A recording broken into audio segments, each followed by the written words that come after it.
안녕하세요. 남편과 갈라선 여성입니다.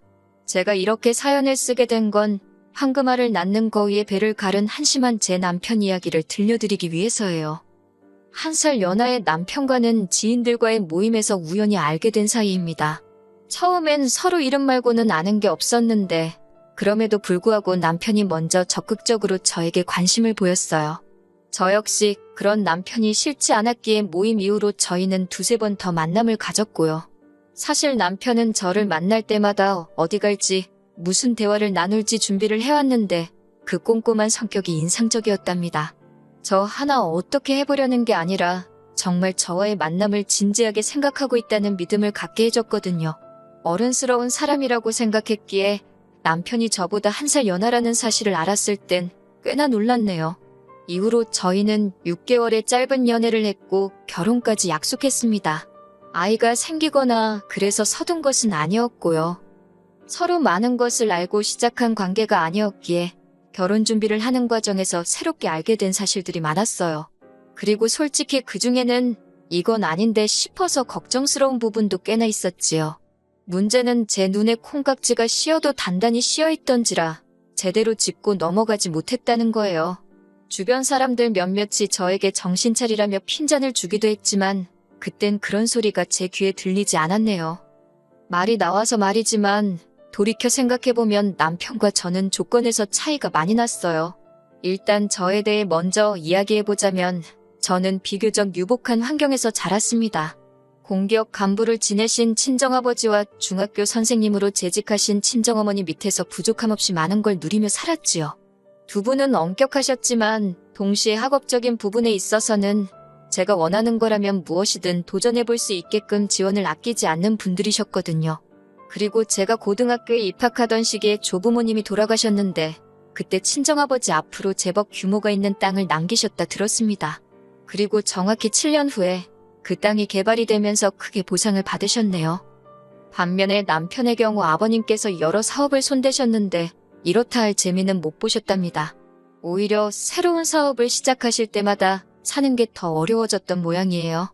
그러다 남편이 대학에 입학하고 얼마 되지 않았을 때 집이 경매로 넘어가네만의 소리가 나올 만큼 휘청했었다고요. 그래서 그때 아버님이 어머님과 위장이혼을 하셨고 파산하셨답니다. 그뿐만이 아니었습니다. 남편은 이남 일녀 중 막내로 위로 결혼한 신우와 아주버님이 있어요.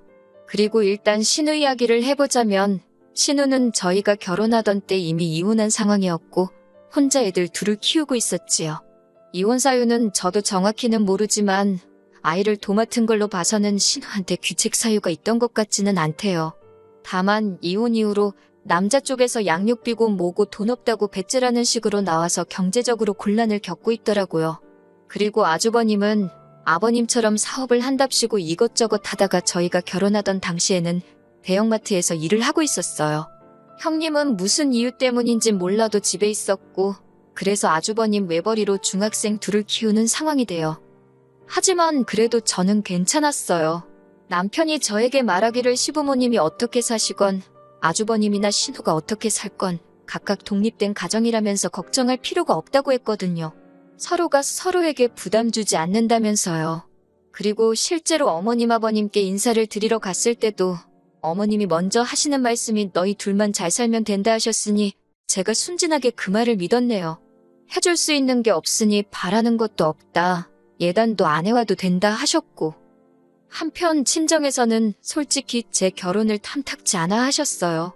특히 친정아버지께선 사윗감인 남편은 마음에 들어 하셨지만 시부모님이고 형제들이고 누구 하나 번듯하게 사는 사람이 없으니 그게 걱정이라 하시대요.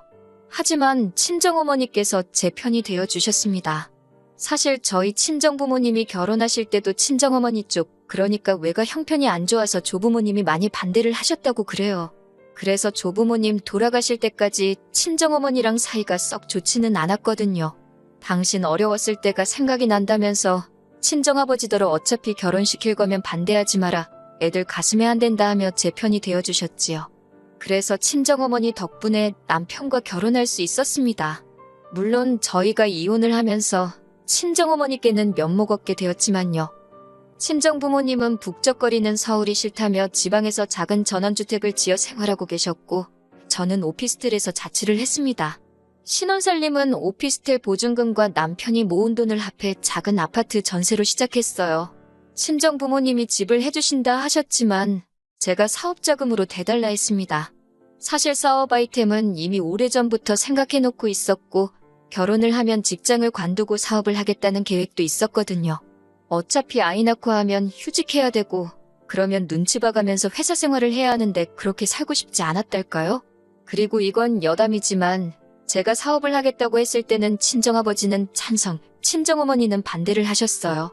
친정아버지는 뭐든지 부딪혀보는 게 좋다 하셨고 친정어머니는 여자 몸으로 사업이라니 고생스러워서 안 된다였지요. 하지만 그때도 결국 두 분이 저를 믿어주셨습니다. 그래서 결혼식을 올리고 얼마 지나지 않아 회사를 나왔지요. 혹시나 저를 알아보는 사람이 있을까봐 여기다 제가 하는 사업이 무슨 사업인지 자세히 말할 순 없지만 초기 자본이 꽤 들어갔어요. 그리고 그 초기 자본은 감사하게도 친정부모님이 대주셨습니다. 제가 직장 생활하면서 모아둔 돈도 있었지만 결혼하면서 많이 쓰기도 했고 친정부모님이 제가 사업한답시고 전세로 시작한 부분에 있어서 굉장히 속상해 하셨거든요. 그래도 덕분에 남들처럼 고생하지 않고 바로 제가 원하는 일을 시작할 수 있었지요. 그리고 한 1년은 솔직히 남편에게도 미안한 일이었지만 온 신경을 사업에만 쏟아부었습니다. 남편이 이해해주지 않았으면 제 사업을 이렇게까지 빠른 속도로 키울 수는 없었을 거예요. 그 부분은 인정하는 바입니다.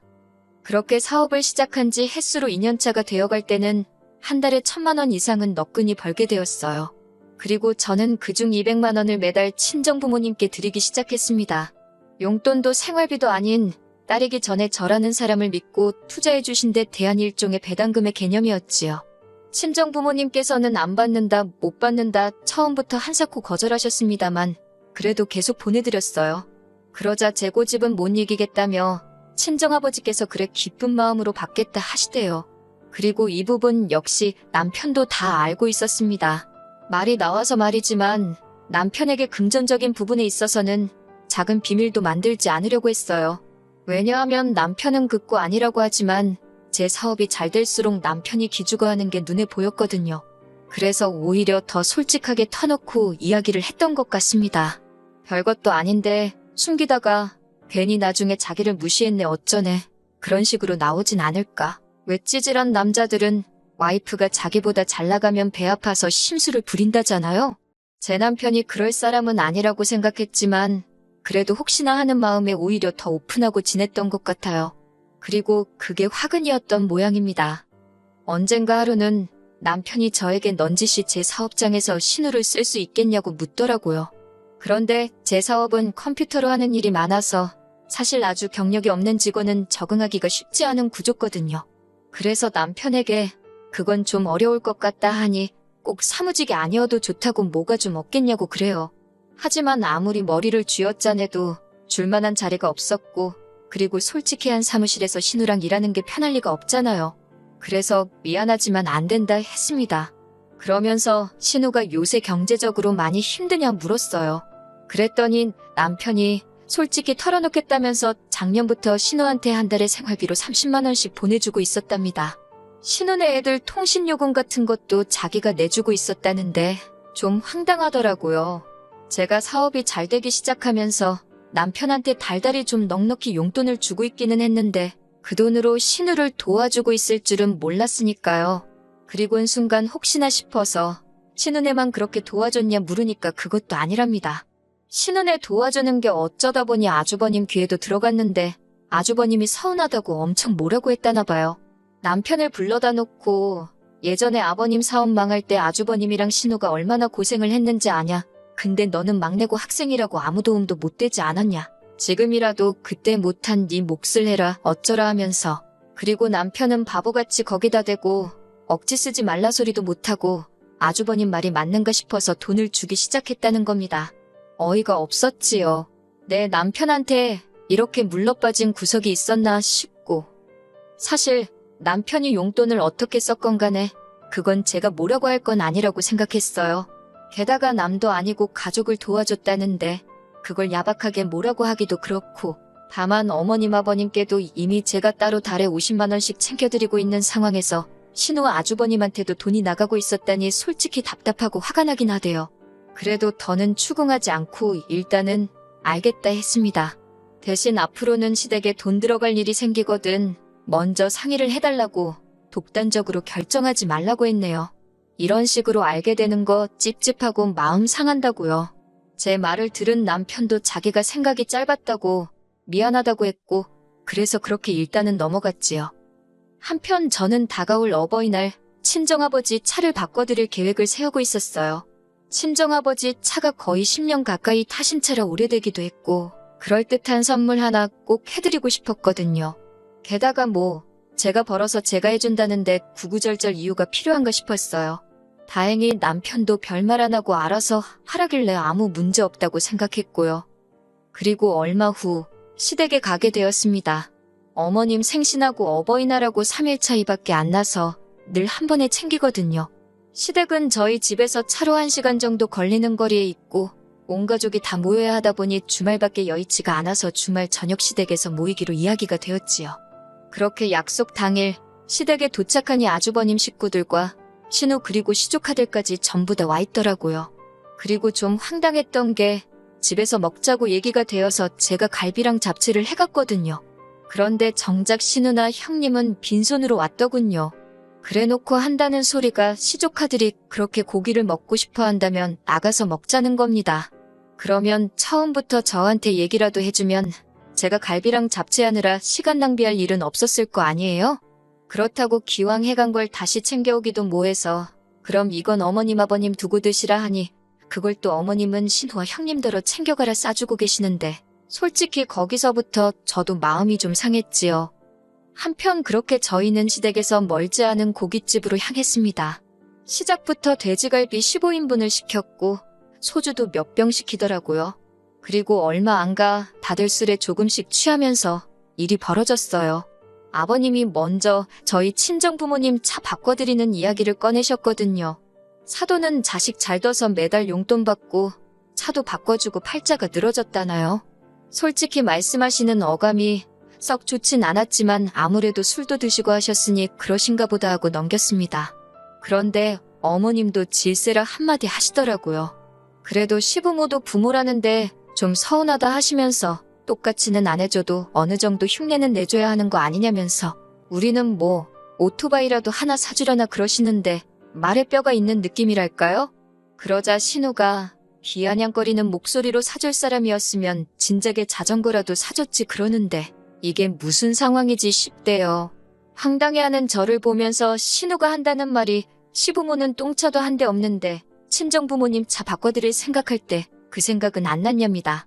정말이지 당장이라도 너나 잘하라고 한마디 쏘아붙이고 싶었네요.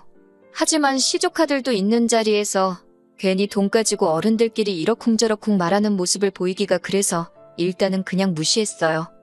외식비로 거진 50만 원, 그나마도 돼지갈비라서 그 정도 나온 거라며 봐줬다는 식으로 아주버님이 이죽거리는데 너무 짜증나대요. 50만 원도 적은 돈이 아니잖아요. 생각하면 생각할수록 돈은 돈대로 쓰고 욕은 욕대로 먹은 기분이라 이래저래 너무 기분이 나쁘더군요. 그래도 다들 술이 한 잔 들어가서 그런 걸 거라고 애써 그렇게 생각하며 마음을 달랬네요. 한편 신우가 했던 말을 곰곰이 생각해봤어요. 생각해보니까 시부모님도 차가 없으니 어지간히 불편하긴 하시겠다 싶더라고요. 제가 너무 무심했나 싶기도 했고요. 남편도 해드리고 싶은 마음은 굴뚝 같았겠지만 자기도 절 볼 낯이 없으니 말을 못 꺼냈나 싶기도 했고 그래서 제가 먼저 신우와 아주버님한테 만나자 했습니다. 말 나온 김에 시부모님 차 한 대 뽑아드리자고요. 저는 3천만 원대의 국산차를 생각하고 있었고 아무래도 제가 먼저 말을 꺼냈으니 제가 반을 대겠다 대신 나머지 반은 아주버님과 신우 두 분이 해결하시라 했어요. 그러면 솔직히 한 사람당 1,000만 원도 안 들어가는 거였거든요. 그런데 이번엔 아주버님이 먼저 아주 손사래를 치는 겁니다. 그럴 여유가 없다고요. 신우도 하는 말이 그런 목돈이 어디 있겠냐면서 자기는 못한대요. 그래서 그러면 어쩌겠냐. 다음에 기회가 될 때 해드리자 했습니다. 그런데 신우가 그래도 말을 꺼냈는데 안 해드리는 게 어딨냐면서 일단 저더러 사드리랍니다. 그리고 자기가 나중에 여유 생기면 조금씩 갚아주겠다나요? 신우 뭘 보고 그 말을 믿어요? 제가 그렇게는 못한다고 했지요. 그랬더니 아주버님까지 가세를 해서는 윗사람들 불러놓고 장난치는 것도 아니고 자기들이 돈을 떼먹기를 하겠냐 어쩌겠냐며 일단 그냥 한 대 뽑아드리라고 거의 강요를 하대요. 그러면서 이미 어머님 아버님께도 차 한 대 뽑아드리겠다고 귀띔을 해놨다는 겁니다. 능력도 안 되면서 어쩌면 사람들이 이렇게 경솔할 수 있는지 어이가 없더라고요. 저는 너무 화가 나서 그러면 두 분이 빚을 지든 대출을 받든 해서 뽑아드리라고 나는 못한다 했어요. 그리고 친정하고 비교하지 마시라고. 친정부모님은 내 사업 이렇게 되게끔 미천을 대주신 분들이지만 어머님 아버님은 잘해봐라. 그 한마디 해주신 게 전부라고요.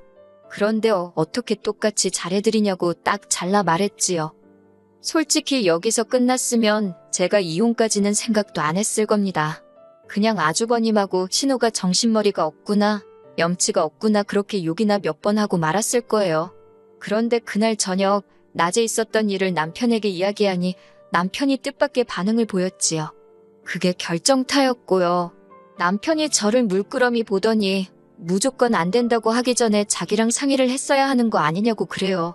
상의할 게 뭐가 있냐. 차값이 반을 내가 낸다는데도 나머지 반을 못 내겠다는데 돈이 없으면 차를 못 사는 거지. 거기에 상의하고 말고 할 게 뭐가 있냐고 남편에게 따져 물었습니다. 그랬더니 남편이 한다는 소리가 자기가 저보다 못 벌어서 말은 안 했지만 매달 친정에는 200씩 드리면서 시부모님한테는 50밖에 안 드리지 않았냐. 저더러 그게 다 마음이 없어서 그런 거라면서 저더러 무조건 너무 한다는 겁니다. 듣고 있는데 어이가 없어서 제가 말이 시부모님한테만 50이지 아주버님이고 신우고 거기에 당신이 갖다주는 돈은 계산 안 하냐고 소리를 지르니 그건 자기 용돈인데 왜 간섭하냐고 화를 내대요. 그 용돈도 내 주머니에서 나왔지 않냐니까. 아무튼 저더러 시댁을 너무 무시한답니다. 한마디로 논리도 없고 이유도 없고 그냥 심통 부리고 우기기만 하더라고요. 결혼 전 대화가 잘 통하고 내 말에 귀 기울여주던 남자는 어디로 가고 이렇게 찌질하고 못난 사람만 내 옆에 있나 그 생각에 갑자기 너무 서글퍼지더라니까요. 그래서 제가 남편에게 일단 그만 이야기하자 했습니다. 당신도 나도 감정이 너무 격해진 것 같으니까 그만하자고요. 그런데도 남편이 저를 안 놔주는 겁니다. 당장 시부모님한테도 차를 사준다고 이 자리에서 약속을 하라면서요. 그렇게 한 30분 가까이 실랑 일을 하다가 지친 제가 그만하자 했습니다. 이런 남잔 줄도 몰랐고 지금 너무 지치고 당신 너무 못나 보인다고. 솔직히 이때도 남편이 저에게 정신 차리고 사과라도 한마디 했으면 제가 마음을 풀었을지도 몰라요. 그런데 남편이 먼저 돈 가지고 유세 부리는 적 같은 여자 자기도 싫답니다. 그러면서 자기가 위자료로 차 한 대 값은 꼭 받아낼 거라는데 어이가 없어서 웃음이 다 나더라고요. 혼인신고도 안 되어 있는데 무슨 위자료냐고 물으니 그래도 사실혼 관계가 어쩌고 그래서 당신이 이 가정을 위해 기여한 게 있긴 하냐고 당신 몇 푼이나 버냐고 생각해보면 이때는 저도 지칠 대로 지쳐서 에라 모르겠단 심정으로 남편이 상처를 받든 말든 신경 안 쓰고 막말을 퍼부었네요. 그랬더니 남편이 절 가만두지 않겠답니다. 그러면서 제 머리채를 잡으려고 하는데 놀라서 신발장 위에 차키만 들고 냅다 도망쳐 나왔지요.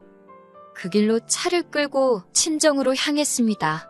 차로 2시간 거리도 넘었는데 가는 내내 핸드폰이 없으니 전화도 못하고 꼭 뒤에서 남편이 쫓아오는 것 같고 온몸이 두려움으로 부들거렸고 식은땀이 절로 나대요. 그리고 겨우 간신히 친정에 도착했어요. 제 모습을 본 친정아버지가 이게 무슨 일이냐 물었고 어떻게 설명했는지도 모르겠는데 아무튼 친정아버지께서 아는 경찰한테 연락을 하셨고 그 경찰을 대동하여 다시 서울 제 집으로 올라갔습니다.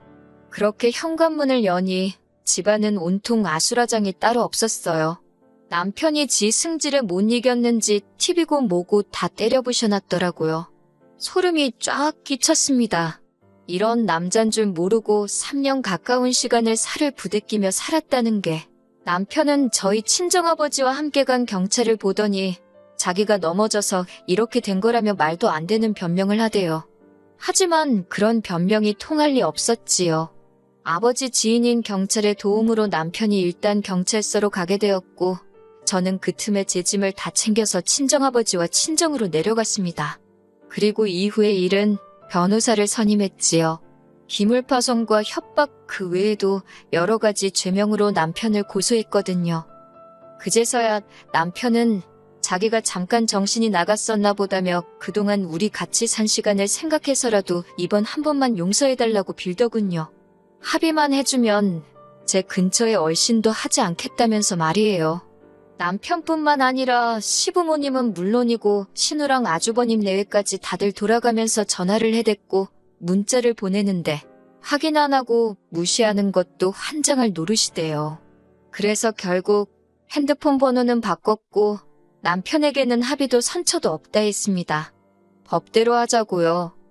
솔직히 상황이 이 지경이 되니 마음이 후련하기만 한 것은 아닙니다. 합의 안 해줘가지고 괜히 해코지를 당하진 않을지 그것도 그것대로 무서워요. 하지만 매번 남편에게 맞춰주고 배려해줬더니 사람이 가만히 있으면 가만히로 본다더니 딱 그 모양이잖아요? 더는 남편 뜻대로 단 한 개도 안 해줄 생각입니다.